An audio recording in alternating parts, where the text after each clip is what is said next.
Last వీడియోలో మనము socio cultural awakening అనే టాపిక్ మీద క్వశ్చన్స్ కూడా కంప్లీట్ చేసుకున్నాం అండి. ఈ వీడియోలో నెక్స్ట్ టాపిక్ ఏంటంటే justice party slash self respect movement అని ఉంది. జస్టిస్ పార్టీ అనేది ఒక సెపరేట్ టాపిక్. సెల్ఫ్ రెస్పెక్ట్ ఇది కూడా ఒక సెల్ఫ్ రెస్పెక్ట్ మూవ్మెంటే, one of the self respect movement కింద తీసుకోవచ్చు. కానీ ముఖ్యంగా సెల్ఫ్ రెస్పెక్ట్ మూవ్మెంట్ అంటే మనం దళితుల యొక్క మూవ్మెంట్ని ఎక్కువ సెల్ఫ్ రెస్పెక్ట్ మూవ్మెంట్ అని తీసుకుంటాం అనమాట. కేరళలో ఈ నాయకర్ అని, అలాగే మన ఆంధ్రాలో కూడా కొన్ని ఆది హిందూ, ఆది ఆంధ్ర అలాంటి మూమెంట్స్ జరిగినాయి కొన్ని, అండ్ కొంతమంది ప్రామినెంట్ పర్సనాలిటీస్ కూడా వర్క్ చేశారు. సో అవన్నీ నెక్స్ట్ టాపిక్ కింద self respect movement in Andhra అని మనం చూస్తాం. సో జస్టిస్ పార్టీ అనేది ఒక exclusive event, exclusive topic in our Andhra history. ఎందుకంటే జస్టిస్ పార్టీ ఎలక్షన్లో నించోవడం, మన ఆంధ్రులు కూడా అందులో ఉండడం, ఒక రకంగా ఫస్ట్ చీఫ్ మినిస్టర్, ఇదంతా serious topic in Andhra history. ఈ జస్టిస్ పార్టీ ఇది ప్రస్తుతానికి ఇప్పుడు నేను చేస్తున్న video from Telugu text book, Telugu academy. ఎందుకంటే మనకి ఇంకా బిఎస్ఎల్ గారు 1909 మింటో రిఫార్మ్స్ వరకే ఉంటుంది బుక్. ఫర్దర్గా I will depend on Telugu text book, Telugu academy book. అందుకనే ఈక్వల్గా ఇంగ్లీష్లో కూడా మోర్ కంటెంట్ ఉంటుంది, ఈక్వల్ కంటెంట్ ఉంటుంది. ఈ వీడియో నేను మళ్ళీ సెపరేట్గా చేయాలి ఇంగ్లీష్లో from English text book. So I suggest my viewers aspirants to go to రెండు వీడియోలు చూడండి, so that you will get 100% picture. అంటే ఒకటి ఇక్కడ ఒకటి అక్కడ మిక్స్ అయ్యి ఓవరాల్గా మీకు కన్సాలిడేట్ అయ్యి ఫుల్ పిక్చర్ వచ్చేస్తుంది. రెండు వీడియోలు చూస్తే జస్టిస్ పార్టీ మీద డన్, 100% డన్. ఇంకా ఇందులోంచి క్వశ్చన్లు ఏం బయటకు, ఎందుకంటే we were covering 2 text books. భారతదేశంలో అన్ని ప్రాంతాలు, అన్ని వర్గాలలో వచ్చినట్లుగానే చైతన్యం అంటే సోషియో కల్చరల్ అవేకనింగ్ మద్రాసు రాష్ట్రంలో కూడా బ్రాహ్మణేతరుల్లో కూడా కలిగింది. యాక్చువల్గా చిన్న బ్యాక్గ్రౌండ్ చెప్తాను, జాగ్రత్తగా వినండి. దాన్ని బట్టి మీకు ఈ జస్టిస్ పార్టీ అనేది బాగా అర్థమవుతుంది. ఓవరాల్గా ఎవరు కాదన్నా అవునన్నా అనాదిగా వస్తున్నది బ్రాహ్మణ కులం ఆధిక్యత అన్ని విషయాల్లో, రాజుల దగ్గర నుంచి ఓవరాల్గా వాళ్ళకి భూములు చేతిలో ఉండడం కానీ, వాళ్ళకి అగ్రహారాల రూపంలో కానీ, భూములు దానం చేయడంలో కానీ. భూములు దానం చేయడం, రాజులు దానం చేయడం అంటే ఏంటి? వాళ్ళు వ్యవసాయం చేయరు కదండి. బ్రాహ్మణులకి భూములు ఇచ్చి ఒక ఊరే ఇస్తే బ్రాహ్మణులు ఎక్కడ వ్యవసాయం చేయలేదు స్వయంగా. మనకి విజయనగరాలో బ్రాహ్మణుల గురించి ఒక ఫారెన్ ట్రావెలర్ ఒక డిస్క్రిప్షన్ కూడా ఇస్తాడు. Less little fit for work అని అంటాడు అనమాట. లిటిల్ ఫిట్ ఫర్ వర్క్ అంటే ఫిజికల్గా వర్క్ చేసింది. Don't think otherwise, I'm purely talking in academic sense, nothing personal, purely academic sense. So ఓవరాల్గా వన్స్ ఎప్పుడైనా సరే భూమి అందు మీద వచ్చే ఆదాయం చేతిలో ఉన్నప్పుడు, ఫిజికల్గా వర్క్ చేయాల్సిన అవసరం లేనప్పుడు, any new thing in the world will be accepted by those people first. Any new thing వాళ్ళకి అవకాశం ఎక్కువ ఉంటుంది. సో ఆ విధంగా ఈ ఎక్కడైతే వెస్టర్న్ ఎడ్యుకేషన్ స్టార్ట్ అయిందో ఆంధ్రాలో అరౌండ్ మెడ్రాస్ ఆ ఏరియాలో, because of due to Britishers and Christian machineries వాళ్ళ వల్ల ఎప్పుడైతే ఈ వెస్టర్న్ ఎడ్యుకేషన్ స్టార్ట్ అయిందో, బ్రాహ్మిన్స్ వద్ద first people to grab that, first people to enjoy that. ఎందుకంటే మిగతా వాళ్ళందరూ కాయ కష్టం పని చేసుకుంటూ ఉంటే పిల్లలు చదువులకి ఎక్కడ పంపిస్తారు? పిల్లల్ని ఛాన్స్ లేదు. But Brahmins can. ఆ టైంలో 1800 to 1900 ఒక ఓవరాల్ సెంచరీ మీరు గమనిస్తే the best possible for Brahmin. ఎందుకంటే వాళ్ళకి ఆల్రెడీ జనరేషన్స్ టుగెదర్ వాళ్ళకి భూముల పరంగా, ఆదాయం పరంగా వచ్చుంటాయి. సో దాంతో they will be the first persons to gain that advantage of western education. At the same time మీరు గమనించుంటారు లాస్ట్ సోషియో కల్చరల్ అవేకనింగ్లో ఇంచుమించు you find every name as a brahmin. Of course they were social reformers, but you find more brahmins, more in number. So ఆ విధంగా when you come to this 20th century అంటే 1900లోకి enter అయిన తర్వాత, when you see in Madras city టోటల్గా more than 97% all positions were occupied by Brahmins అనమాట. More than 95% every positions అంటే Brahmans complete కంట్రోల్లో ఉన్నాయి ఎనీవేర్. అక్కడ ఈ నాన్ బ్రాహ్మిన్స్, బ్రాహ్మణేతరులకి అప్పుడు కొన్ని లెక్కలన్నీ చూస్తే పెద్ద లెక్కలు ఉంటాయి. టెక్స్ట్ బుక్ ఓపెన్ చేస్తే మీరు తెలుగు అకాడమీలో ఏ డిపార్ట్మెంట్లో ఎంతమంది బ్రాహ్మణులు, ఎంతమంది బ్రాహ్మణేతరులు అని చూస్తే ఇంకా more than 90% of employees any positions అన్ని చోట్ల కూడా బ్రాహ్మిన్స్ ఆక్యుపై చేసి ఉన్నారనమాట. Of course because they grab that opportunity. నేను అందుకనే చెప్తాను, ఆంధ్ర తెలంగాణ విడిపోవడానికి ముఖ్య కారణం నిధులు, నియామకాలు, నీళ్లు అంటారు. నియామకాలు అంటే నథింగ్ బట్ జోనల్ సిస్టంలో నియామకాలే ఉంది, ఎవరు లోకల్ పోస్ట్ వాళ్ళదే కదా. But that's not the criteria. ఇప్పుడు ఏఎస్ఓలు అందరికీ ఎక్కడ ఏఎస్ఓలకి ఏమైనా లోకల్ ఉందా? సెక్రటేరియట్లో 150 ఏఎస్ఓలు రేపు పొద్దున వెళ్ళబోతున్నారు మీరు రాసే Group 2 ఎగ్జామ్లో. దీనికి ఏంటి? స్టేట్ వైడే కదా, స్టేట్ వైడ్ కాంపిటీషనే కదా. ఇప్పుడు మనందరం ఏమనుకుంటాం? Zone 3లో టఫ్ ఫైట్ ఉంటుంది అనుకుంటాం. That's real. మీరు సెక్రటేరియట్కి వెళ్తే ఏఎస్ఓల్లో సగం మంది Zone 3, Zone 4లో ఎక్కువ ఉంటారు న్యాచురల్గా. బికాజ్ అక్కడ ఎడ్యుకేషన్ సిస్టమ్ బాగా కష్టపడి చదవడం, ఆ కల్చర్ ఎక్కువ Zone 3, Zone 4లో. Zone 2కి వచ్చేసరికి ఏంటంటే ఇంజనీరింగ్ ఇటు సైడ్ వెళ్ళిపోవడం ఎక్కువ, కొంచెం అంటే డిసిపేట్ అవుతుంది. గవర్నమెంట్ ఎగ్జామ్స్ ప్రిపేర్ అయ్యే వాళ్ళు ఉంటారు, ఈక్వల్ నెంబర్లో ఇంజనీరింగ్ చదివి అమెరికా వెళ్ళే వాళ్ళు కూడా ఈక్వల్గా ఉంటారు. ఇంకా Zone 1కి వెళ్ళామనుకోండి, కొంచెం బ్యాక్వర్డ్ రీజియన్ కాబట్టి అక్కడ ఉన్న వాళ్ళందరూ బేసిక్ జాబ్ కోసం ట్రై చేసేవాళ్ళు ఎక్కువ మంది ఉంటారు Zone 1లో. సో అందుకనే ఇక్కడ అంటే పేరు జనరల్గా చెప్తున్నాను, నా ఈ 18-20 సంవత్సరాల పిచ్చపాటి కబుర్ల విషయంలో జనరల్గా చెప్తున్నాను. టీచర్స్ అని, లేకపోతే ఆర్మీ రిక్రూట్మెంట్ అని, అట్లాగా బేసిక్ జాబ్స్, ముందు జాబ్ కావాలి. సో అక్కడ Zone 1లో బాగా, ఇంకా చెప్పాలంటే Zone 1కి ఒక కల్చర్ కూడా ఉంటుంది. Zone 1లో ఉన్న వాళ్ళందరూ ముందు టీచర్లు అయిపోతారు. టీచర్లు అయిపోగానే వెంటనే గ్రూప్ 2 పడుతుందని. అంటే ఒక రకంగా జోన్ 1 టీచర్స్ అంటే గ్రూప్ 2 ఆస్పిరెంట్స్కి ఒక భయం అనమాట. ఫస్ట్ టీచర్ జాబ్ వాళ్ళది ధ్యేయం. ముందు టీచర్ జాబ్ రాగానే then they come to group 2 settled 10 to 5 చక్కగా స్కూల్లో జాబ్ 2 సమ్మర్ హాలిడేస్. సో వాళ్ళకి ఏంటంటే మోర్ కంఫర్ట్ ఉంటుంది, జాబ్ సెక్యూరిటీ ఉంటుంది, జీతం ఉంటుంది. So they will be in good position to crack group 2 అనమాట. అదొక పేరు ఉండేది నేను రాసే టైంలో ప్రీవియస్ ఇయర్స్లో. ఇప్పుడు జోన్ 4 వాళ్ళు కూడా ఈక్వల్గా, ఇంతకుముందు zone 4 was backward, but now they were equally competing with zone 3 and zone 3. So అట్లాగా మీకు తెలంగాణలో ఏం జరిగిందంటే మొత్తం ఈ 4 జోన్లలో ఉన్నారనమాట అక్కడ. ఇది సెక్రటేరియట్లో, because we have education from 1800 onwards. వేరే తెలంగాణ నిజాం ప్రభుత్వంలో మీకు ఫస్ట్ స్కూల్స్ అన్ని 1900 స్టార్ట్ అవుతాయి. అంటే ఒక సెంచరీ గ్యాప్ ఉంటుంది తెలంగాణకి ఆంధ్ర రీజియన్కి. సో న్యాచురల్గా అవి దేంట్లో కనపడతాయి, ఈ సెక్రటేరియట్ పోస్టుల్లో, హెడ్ ఆఫ్ ద డిపార్ట్మెంట్స్లో కనపడతాయి మీకు ఆ డిఫరెన్స్. సో అక్కడ నియామకాలు ఎటు చూసినా తెలంగాణ ఒకడు అక్కడ వాళ్ళకి అదొక సీరియస్ కంటెన్షన్ అయిందనమాట. అందుకనే చూడడం 1969 నుంచి తెలంగాణ ఎడ్యుకేషన్ జరగడం. సో అట్లాగా అదే సిచ్యువేషన్ ఇక్కడ ఆల్రెడీ ఈ మెడ్రాస్లో బ్రాహ్మిన్స్ వర్సెస్ నాన్ బ్రాహ్మిన్స్ కనపడింది. So that is the background. ఆ బ్యాక్గ్రౌండ్తో 1916 నవంబర్ 20న అనేక బ్రాహ్మణేతరులు మద్రాసులో సమావేశమయ్యి బ్రాహ్మణేతరుల అభివృద్ధి కోసం సౌత్ ఇండియా పీపుల్స్ అసోసియేషన్ అనే ఒక ఉమ్మడి స్టాక్ కంపెనీని ఏర్పాటు చేసి, ఇలా మెయిన్ రీజన్ ఏంటంటే ఆంగ్ల, తమిళ, తెలుగు భాషల్లో దినపత్రికలు నడపడానికి, అలాగే సౌత్ ఇండియన్ లిబరల్ ఫెడరేషన్ అనే రాజకీయ సంఘాన్ని నిర్ణయించారు.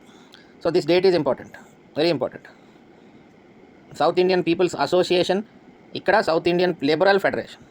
నేమ్స్ డిఫరెంట్ ఉన్నాయి చూడండి. ఒకటేమో ఒక స్టాక్ కంపెనీ లాగా, అంటే purely to circulate newspapers on behalf circulating the problems of non Brahmins. అది పీపుల్స్ అసోసియేషన్. అది నెమ్మదిగా లిబరల్ ఫెడరేషన్ అయింది, SILF. ఇది రాజకీయ సంఘం, దిస్ ఈజ్ పొలిటికల్ పార్టీ. దీన్నే నెమ్మదిగా జస్టిస్ పార్టీ అనడం జరిగింది. ఎందుకంటే వీళ్ళు మొట్టమొదటిగా వీళ్ళు బయటికి తీసుకొచ్చిన పేపర్ పేరు ఏంటంటే జస్టిస్. ఇదంతా ఇంగ్లీష్ టెక్స్ట్ బుక్లో చాలా చక్కగా ఎక్స్ప్లెయిన్ చేసి ఉండడం జరుగుతుంది. నేను అందుకనే రెండు చూడండి, మీకు 100% పిక్చర్ వస్తుందని చెప్తాను.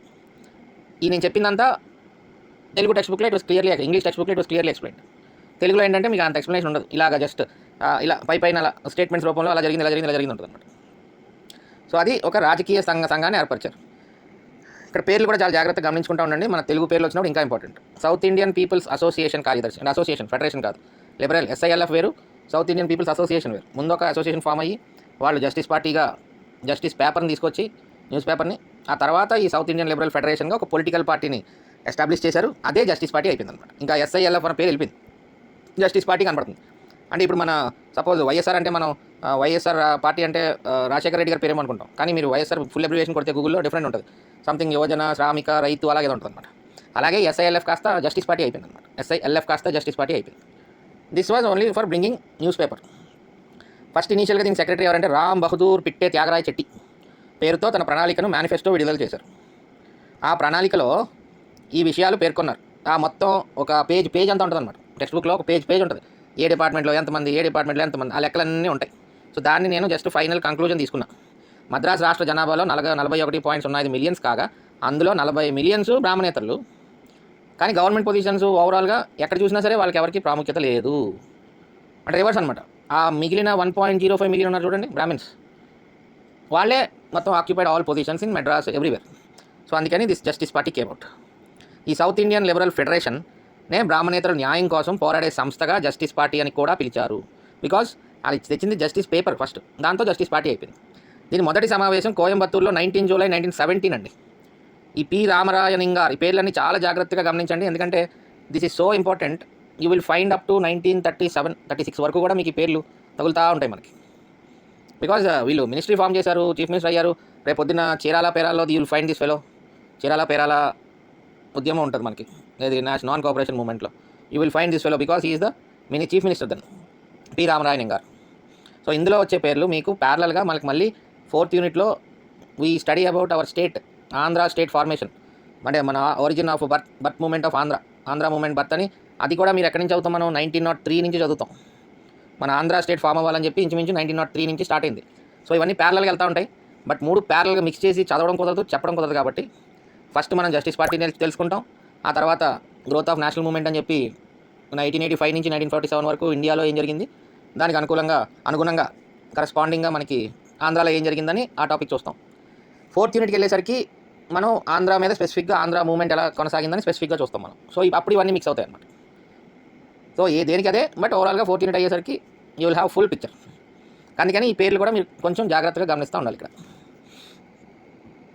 ఇక్కడ పి రామరాయనింగార్ అధ్యక్షతన మొదటి సమావేశం కోయంబత్తూరులో 19 జూలై 1917 జరిగింది. 17 అంటే ఇక్కడ ఎక్కడున్నాం మనం, ఒక పక్కన మళ్ళీ హోమ్ రూల్ మూవ్మెంట్ స్టార్ట్ అవుతుంది ఆ గ్రోత్ ఆఫ్ నేషనల్ మూవ్మెంట్లో.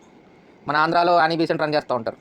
సో ఇక్కడ నుంచి అన్నీ అలా ప్యారలల్గా ఉంటాయండి టాపిక్స్. సో వెరీ ఇయర్స్ జాగ్రత్తగా గమనించుకుంటూ ఉండాలి. I will try to maximum simplify maximum. ఆంధ్రాలో మొదటి సమావేశం ఇప్పుడు ఎక్కడ చూసాం మనం, కోయంబత్తూరులో వాళ్ళ అసలు సౌత్ ఇండియన్ పీపుల్స్ అసోసియేషన్ వాళ్ళ, సౌత్ ఇండియన్ లిబరల్ ఫెడరేషన్ వాళ్ళ మొదటి మీటింగ్ కోయంబత్తూరులో జరిగింది. పి రామరాయనింగార్లో జరిగింది. మనల్ని క్వశ్చన్ ఎక్కడ అడుగుతాడు, ఇక్కడ అడుగుతాడు.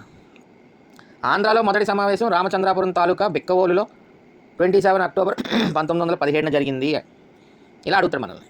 ఆంధ్రాలో ఈ జస్టిస్ పార్టీకి సంబంధించి మొదటి సమావేశం ఎక్కడ జరిగింది, రామచంద్రాపురం తాలూకా బిక్కవోలులో. బిక్కవోలులో ఏ రాజు కట్టించిన గుళ్ళు ఉన్నాయో చెప్పండి కామెంట్ సెక్షన్లో. ఒక రాజు వెరీ ఫేమస్ కింగ్, బిక్కవోలులో ఆయన కట్టించిన గుళ్ళు ఉంటాయి. నాకు ఆ రాజు పేరు చెప్పండి కామెంట్ సెక్షన్లో.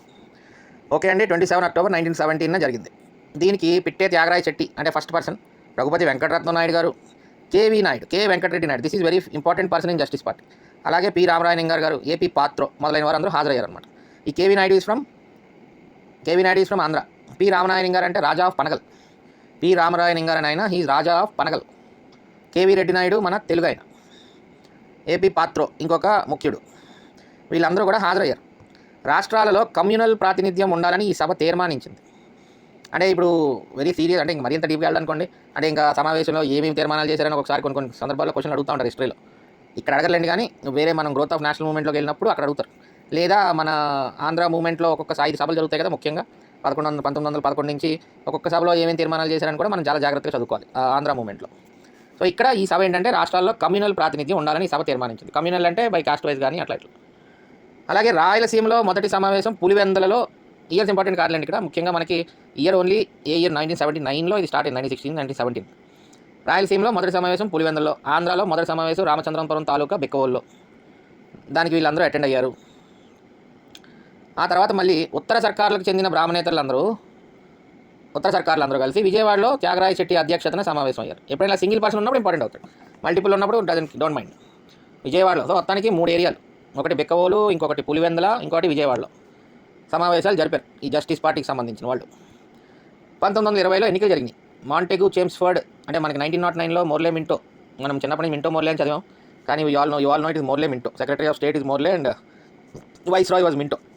అలాగే మాంటెగు చేమ్స్ఫర్డ్ రిఫార్మ్స్ తీసుకొచ్చి they gave elections were conducted in 1920 in ప్రావిన్సెస్లో ఎలక్షన్లు జరిపించారు మాంటెగ్ చేమ్స్ఫర్డ్ రిఫార్మ్స్ ద్వారా. ఆ ఎన్నికల్లో 1920 ఎన్నికల్లో జస్టిస్ పార్టీ పేరుతో పోటీ చేసి ఆంధ్రాలో 23, ఇతర జిల్లాల్లో 11 సీట్లు సంపాదించారు. ఇక్కడ ఈ టెక్స్ట్ బుక్లో 1920లో టోటల్గా ఎన్ని సీట్స్ గెలిచారని ఇవ్వలేదు, చాలా ఎతిగా. 1920లో ఎన్ని number of seats justice party గెలిచింది అని ఈ తెలుగు టెక్స్ట్ బుక్లో నేను ఎతికాను, ఇవ్వలేదు. కానీ ఇంగ్లీష్ టెక్స్ట్ బుక్లో చాలా క్లియర్గా ఉంటుంది నెంబర్ 63 అని. ఎందుకు చెప్తున్నానంటే 2017లో క్వశ్చన్ అడిగాడు, జస్టిస్ పార్టీ 1920లో ఎన్ని సీట్లు గెలిచిందని నంబర్ అడిగాడు, చూస్తారు కింద. అప్పుడు ఈ 1920లో మనకి నాన్ కోఆపరేషన్ మూవ్మెంట్ స్టార్ట్ అయింది అప్పుడే. అందుకని కాంగ్రెస్ పార్టీ అసలు ఎలక్షన్లో నించోలే, అందుకని అప్పుడు నించుందల్లా జస్టిస్ పార్టీయే కాబట్టి వీళ్ళకి సీట్లు వచ్చేసినాయి. అలాగే 1923 ఎలక్షన్స్లో కూడా 14 సీట్లు మాత్రమే సాధించింది ఆంధ్రాలో, మన ఆంధ్రాలో. అంటే డిక్లైన్ అవుతూ వచ్చిందనమాట. 1926లో 7 సీట్లు మాత్రమే సంపాదించింది. కానీ ఆ పార్టీ ముఖ్య నాయకుడైన కేవీ రెడ్డి నాయుడు గోదావరి జిల్లాలో కాంగ్రెస్ అభ్యర్థి చేతిలో ఓడిపోయాడు అనమాట. ఎప్పుడు ఇదంతా 1926లో. సో తెలుగు టెక్స్ట్ బుక్లో మీకు అంత ఈ టాపిక్ మీద అంత క్లారిటీ ఉండదు, అది కొంచెం కన్ఫ్యూజింగ్గా ఉంటుంది. ఒకసారి మీరు ఇంగ్లీష్ టెక్స్ట్ బుక్ చూసినప్పుడు will have satisfied information. That will be next video. ప్రస్తుతానికి ఏంటంటే మీరు you have to remember the facts అనమాట. అంటే ఏ టైంలో జస్టిస్ పార్టీ ఎలా వెళ్ళిందని ఇక్కడ స్ట్రక్చర్ చూడండి. నెక్స్ట్ ఇంగ్లీష్ వీడియోలో will have the body also, అంటే ఫుల్ కాన్సెప్చువల్ అండర్స్టాండింగ్తో వస్తుంది. సుమారు 16 సంవత్సరాలు మాంట్ఫోర్డ్ సంస్కరణల ప్రకారం తమకు ఇవ్వబడిన శాఖలను జస్టిస్ పార్టీ వారు సమర్థవంతంగా నిర్వహించారు. అంటే 1920 నుంచి ఇంచుమించుగా ఈ జస్టిస్ పార్టీ 1935-36 వరకు they were able to form the government somehow. అంటే ఎలక్షన్స్లో మీకు ఫుల్ ఫ్లెడ్జ్డ్గా కాంగ్రెస్ పార్టీ ఎప్పుడు ఫుల్ ఫ్లెడ్జ్గా నించున్నా సరే కొన్ని సందర్భాల్లో 1926 అలాగా they didn't form the ministry. అంటే వాళ్ళు ఏంటంటే లోపలికి వెళ్ళాలి. తర్వాత స్వరాజ్ పార్టీ వస్తుంది 1923లో. స్వరాజ్ పార్టీ ఏంటి, కౌన్సిల్ ఎంట్రీ వెళ్ళాలి, మనం లోపలికి వెళ్ళాలి, ప్రాబ్లమ్స్ అన్ని ఎత్తి చూపించాలి, కానీ మినిస్ట్రీలో ఉండవని చెప్పి వాళ్ళు అలాగా తీసుకున్నారు 1923లో. సో ఇవన్నీ మీకు గ్రోత్ ఆఫ్ నేషనల్ మూవ్మెంట్ అన్ని కంబైన్డ్ చూస్తే మీకు అన్ని క్లారిటీ వస్తూ ఉంటుంది స్లోగా. సో మొత్తానికి ఒక 16 సంవత్సరాలు వీళ్ళకి ఇచ్చిన శాఖల్ని సమర్థవంతంగా నిర్వహించారు కష్టపడి. జస్టిస్ పార్టీ పాలనలో తెలుగువారికి జరిగిన అతి ముఖ్య ప్రయోజనం ఏంటంటే ఆంధ్ర విశ్వ కళా పరిషత్ స్థాపన. అంటే nothing but Andhra University form అయింది 1926లో. అంటే the government under Justice Party gave అంటే పాస్ చేశారు అన్నమాట, బిల్ పాస్ చేశారు.